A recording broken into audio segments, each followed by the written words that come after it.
This is the OFN Today on the Our Football Network as we cover LA Chargers football with my special guest, AP sports writer in LA, covering the LA Chargers, Joe Reedy. Joe, thanks for doing this. No problem. Thank you. First time that we've had an opportunity to talk. So, as always, I like to get to know who I'm talking to for the very first time. You have an extensive resume, a lot of different sports you've covered over the years. How long have you been covering the Chargers? This will be my third season doing them. Did the Bengals for about 6 seasons for the Cincinnati Enquirer, and have previous experience too covering the New York Jets and the Jaguars. Okay, Jets are my team. When did you cover the Jets? Parcells years, Oh, the 97 best and years. 98. Yes. How lucky. How was that working, doing the coverage with Bill Parcells?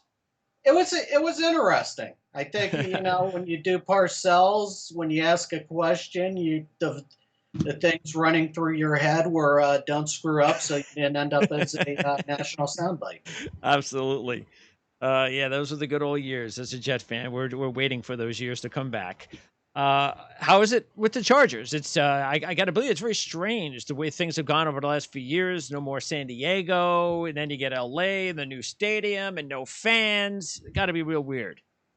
Yeah, I think also too when you look at the saga of this stadium, it was originally when they did the timeline, it was originally supposed to open last year, and then when they started digging 100 feet deep into the ground, and the rainy season came in 2017, they had to instantaneously push it back another year. So I don't know if the ghosts of Hollywood Park or past jockeys and everything, whether they put a curse on the land where, that now with a new stadium and no fans, how it's going to go. But the stadium has been cursed to begin with.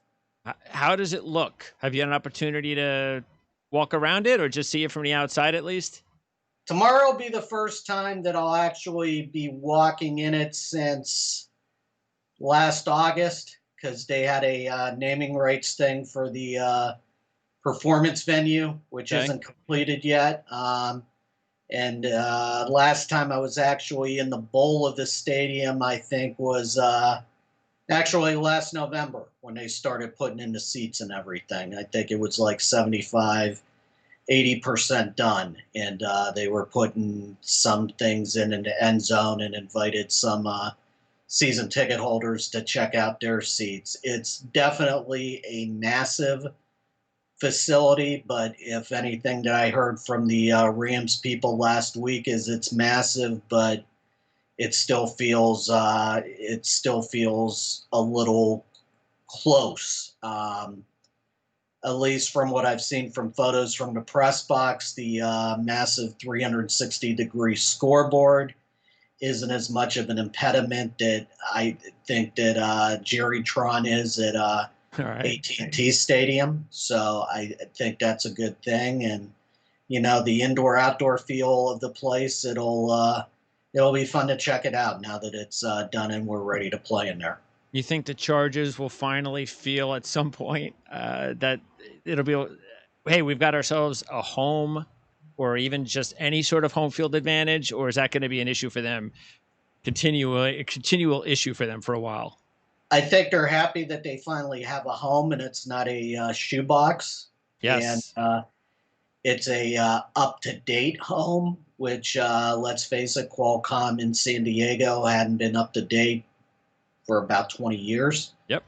So I think they're happy with that. Whether it'll be a home field advantage or not, we'll have to wait and see when fans are allowed back in, and maybe next Yeah, year. Because that's I right. think I think the one thing that we saw the past couple of years is it definitely wasn't a home field advantage with visiting fans in. But you also have to wonder with the laws of supply and demand, how many of those season ticket holders sold to away teams, knowing that with a game or two, you could pay for your season tickets by selling them to Pittsburgh or Green Bay or Denver Yes. or Kansas City fans. Maybe the Chargers will have an edge this year, even though there are no fans, because or little attendance at some of these games because they're used to it. Yeah, and I mean, the place that they played with in Carson was very condensed as far as attendance. I think for viewing football, it was great for the sidelines and as up close as you were. But as far as any sort of home field advantage, it definitely wasn't. All right, let's get right to it. Talk about the team. Anthony Lynn. What's his situation? He came off a couple of good first years. Last year was not good. Uh, but what's his status? Is he safe, or is he like most coaches in the NFL? Hey, he's got to win. I think relatively safe, but he's got to win this year. I think when you look at the free agents the next couple years, and with a rookie quarterback, whenever he plays, it's it's all about the results this year. What have you done for me lately? Last Okay. year was in terms of injuries and the Melvin Gordon holdout, and being a little bit cap limited as far as what they could add in free agency going into 2019. They were hamstrung a little bit. I think when you look at it in many of those games, everything turned on 2 to 3 plays. 9 of the 11 losses, excuse me, were by 7 points or less. You look at the culprits of that: red zone turnovers, not being able to get off the field on third down defensively. I think that they have made moves to try to fix that this year, and also especially in terms of trying to prevent giving the ball away, but also trying to generate takeaways too. So, how does the Justin Herbert situation unfold, do you think, considering Anthony Lynn wants to win football games? And do you think that I mean, do you think the communication is good through the front office down to the head coach regarding, hey, I'm trying to win football games, but if it's best for the organization for us to play this kid, I don't want it to be looked back on me that we're losing games because a rookie quarterback is making mistakes. That's not my fault. I mean, so how does that work? Well, I think the fact that Anthony worked with Tyrod Taylor in Buffalo and he was his offensive coordinator in 2016, I think definitely helps. I think Tyrod really didn't get a shot in Cleveland when you look at the many palace intrigue dynamics that worked there, with Baker Mayfield being the first overall pick, but also with the Hugh Jackson and Todd Haley having their own personal battles. It wasn't the greatest of situations, and he struggled in 2.5 games. Baker came in, and the rest was history. Now, Yep. can we get the Tyrod Taylor of 2015 to 17 in Buffalo, where he helped lead the Bills to the playoffs, and in 16, where they played relatively well? I think we can do that, and the way this team is built and what Anthony wants to do on offense, with being more balanced and stressing the run and having a more mobile quarterback, the tools are definitely there to see if Tyrod can succeed. And I think when you look at the skill position players that Tyrod has, this is definitely his best group of skill guys to see what he can do. Yeah, talk about Herbert because you look at the kid. He had 4 years of experience in college, great size, great athletic ability, strong arm, leader, student of the game. I mean, he's got a lot going for him. A lot of people thought he might be the first quarterback taken a couple of years ago. That's the kind of talent that the Chargers organization has here with this young kid. So, how's it looking so far? I think as in any other rookie quarterback right now, trying to develop, there's been some good points and there's been some bad points. I think that the fact that, yeah, there is a little bit of competition, but Tyrod's getting every chance that he can, and would have to do something spectacularly bad to lose the job. I think they're trying to let Justin develop at his own pace, especially since he didn't get a mini camp, OTAs, or the mandatory mini camp too. I think that he's trying to kind of get up to speed. I mean, this is a kid who rarely had a snap under center. I think he said one of the few snaps that he had under center was in last year's Pac-12 championship game where they ran a goal line play. Yeah. So there's getting used to that. There's getting used to the protections and everything else too. And I think with any running quarterback, also knowing when to run and when not to run, when to bail out of the pocket or when to trust your receivers and let the ball just let them go to the spot where you need them to go to, and they'll be there. That's a lot of trust factor too. All right. Tell us a little bit about the offensive coordinator for the team who took over for Ken Wisenhunt last year. How has the offense changed co- from last year to this offseason, as weak as the offseason has been for most of these coaches, especially coaches that are coming into camp for the first time, trying to stamp their philosophy. So talk a little bit about the Chargers offensive coordinator, somebody that the rest of the league probably doesn't know a lot about, outside, But of course, the media and the teams. I think with Shane Steichen, it's the biggest thing is if you're trying to compare last year with Philip Rivers to this year with Taylor or Herbert, he can run a lot more things, and it's more dynamic in the run game. Okay. You can do RPOs with the quarterbacks you have on the roster right now. You can sneak a quarterback on third and less than one or third and run with the quarterbacks you have right now. Those are two things you couldn't do with Philip Rivers last year or for quite a few years. So that opens up the playbook in terms of that. The running game, even though you lost Melvin Gordon and Austin Eckler kind of becomes RB1 on your depth chart, they're planning on doing the same things with him while hoping that a couple other running backs behind him can make up for what they lost with Gordon. The skill position players, the one thing that I've heard Shane and Anthony Lynn and the receivers talk about is how great of a deep ball Tyrod Taylor throws. Now, they are lacking in speed at receiver, but when you got a big body like Mike Williams, who Sure. tied for the league lead in 40-yard receptions last year, Yeah. that can help mitigate that a little bit. So I think really what they can do with the quarterback in terms of different things, moving the pocket, and RPOs is the biggest thing we're going to see with this offense, and also that they want to really balance between run and pass. What didn't work with Wisenhunt that they said, look, we think this is a coaching issue possibly, and we have to move on from Wisenhunt. We have to change the direction of the offense.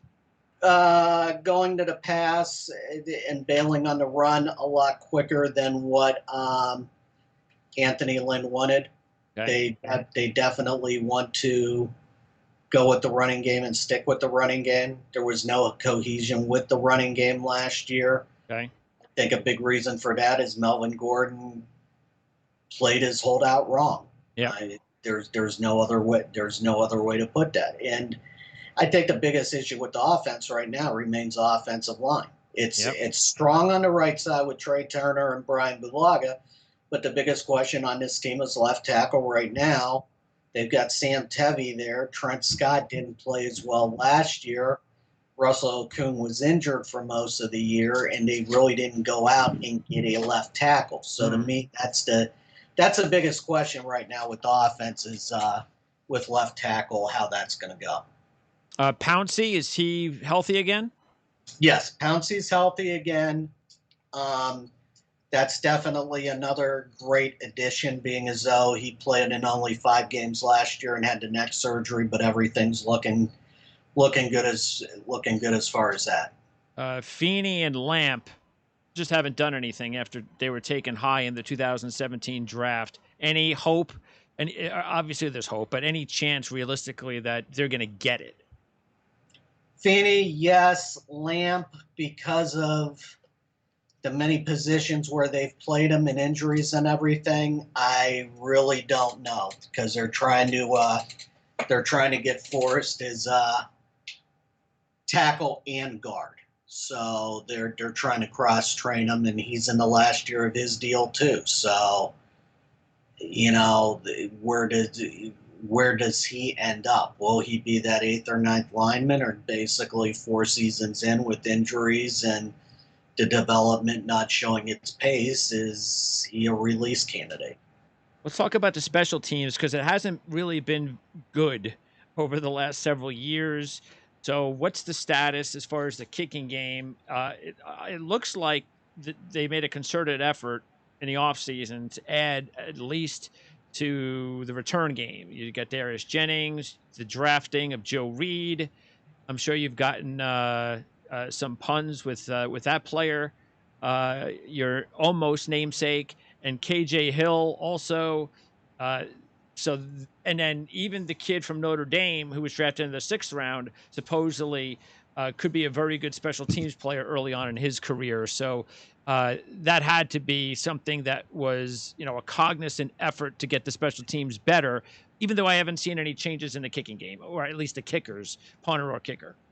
Well, punter Ty Long did well his first season last year, and as a punter, Okay. kicking since Anthony Lynn's been here has been a Bermuda Yeah. Triangle Yeah. due to injuries and performance. I mean, Michael Badgley over his career here, 28 of 32 on field goals. So he's shown his accuracy. The problem was last year he missed the first half of the season due to a groin injury, and it was back to the Bermuda Triangle. Doesn't have the deepest leg on kickoffs, but it's serviceable. The return game, that's where your issues were. Last in the league last year in field position as far as kick returns. They didn't even get it. I think the 23.4 yard line. About a third of the kicks they did return didn't get over the 20, and that's a problem. Yep. I think with adding Jennings, adding Reed, KJ Hill, they're hoping to get at least to that 28, 29 yard line to as a target line for starting field position, because when you got new offense questions on the offensive line and everything else, that's going to be you want to give them as great field position as you can. Is your dog? Does he want to go out? Does he want to get fed, or is he just lovable? He's just loving me. It's plus I'm fostering right now, so he's a foster. yeah. Wow. So it's basically a year old where he's trying to learn everything. And he's also trying to butter you up. He doesn't want to be a foster. Yes. Yeah, he wants that to be home. We only got it. We'll let you go in a couple of minutes. Let's just wrap up with the defense then. The interior of the defensive line had some issues last year. So you brought in Linval Joseph. Of course, you have Bosa and Ingram on the outside. What's the latest, by the way, with Ingram? Ingram, the contract for this year has been renegotiated. So he's been back practicing most of the week, and Melvin's excited, and Melvin wants his money in future seasons. He saw what Joey's making, and now Melvin wants his money. But I think adding Linval Joseph to the middle, he's been called a rolling Coke machine with speed, a beast. He's had like 10, 15 different descriptions about what he can do during training camp, and I think that what he can do up the middle as far as pass rush, but also stop in the run game, that's the most important factor, because his team was toward the bottom third of the league last year in run defense. Very good against the pass, but against the run, that's what really gashed them last year. And that's also why they used their first-round draft pick on Kenneth Murray, a downhill thumper, run defender. The team really excited to have him, right? Yeah, but I think he added Kenneth Murray, but there's still questions as far as this linebacking unit in terms of not only experience but depth. Yeah. That's usually been the one area the past couple of years where linebacker has they've run very low at times. Chris Harris, big addition. He's getting a little old, but still, he's a number one. Still hope that he can be an elite corner. Yes, this has the potential to be one of the best secondaries in the league. You got Casey Hayward at the other corner. You got Derwin James at safety, which we all saw what Derwin Oh could yeah. do in 2018, and even the limited action he got last year after the foot injury, which knock on wood, that's all healed, and really what Derwin can do, lining up in many different positions. I mean, I saw that at Florida State. There were a couple times he was lined up on the defensive line as an edge rusher. I don't think we'll see that here, but where he can line up at linebacker and at safety, he's definitely a game-changing athlete. Who's going to take over for Phillips? Will they miss Phillips a lot? Rayshon Jenkins has shown what he can do. I think Phillips, there may be a little bit of impact on special teams with what he could do, Yep. but I think that they've got plenty of depth at corner and safety that they should be able to survive that. And I'm going to end up by asking you about three players who are like three of my sleeper players over the last couple of years. Two from Northwestern, Justin Jackson. I'm a big Joe Gaziano fan, so I know it's early to gauge Gaziano. And then even Joshua Kelly, it's going to be tough for him to get carries, but I like what I saw out of Kelly, and he was drafted in the 4th round. Have you heard anything yet regarding Kelly or Gaziano? And what's the deal on Justin Jackson's career? Justin Jackson's just got to remain healthy. I mean, the last 2 years he's averaged close to 6 yards per carry. Yeah. But he's got to stay healthy. That's the thing that's holding him back right now. They're hoping he can be that number 2 running back. Joshua Kelly has looked good so far. He can be that between the tackles type runner that now that they don't have Melvin Gordon, he can fill that hole. And I think the one thing that surprised me too in some of the practices is he didn't catch the ball out of the backfield much at UCLA the past 2 years. They're trying to work and give him that added dynamic now. Gaziano, haven't seen much from him. The fullback the fullback position right now, really between Bobby Hawley and Gabe Neighbors, but maybe he can sneak his way in there too. Joe, where do we find your work? You're with the AP, so fans, they just Google your name, they go to your Twitter account at Joe Reedy. How else can they find out about your work? apnews.com and is usually the easiest way, but due to the different clients we have and websites, at times it's not that hard to find me. And also on my Twitter feed at Joe Reedy, or you can follow all the NFL's AP's NFL coverage on Twitter at AP_NFL. Joe, I appreciate it. Great job. First time. Hopefully we'll get an opportunity to talk to you during the season. No problem. Thank you.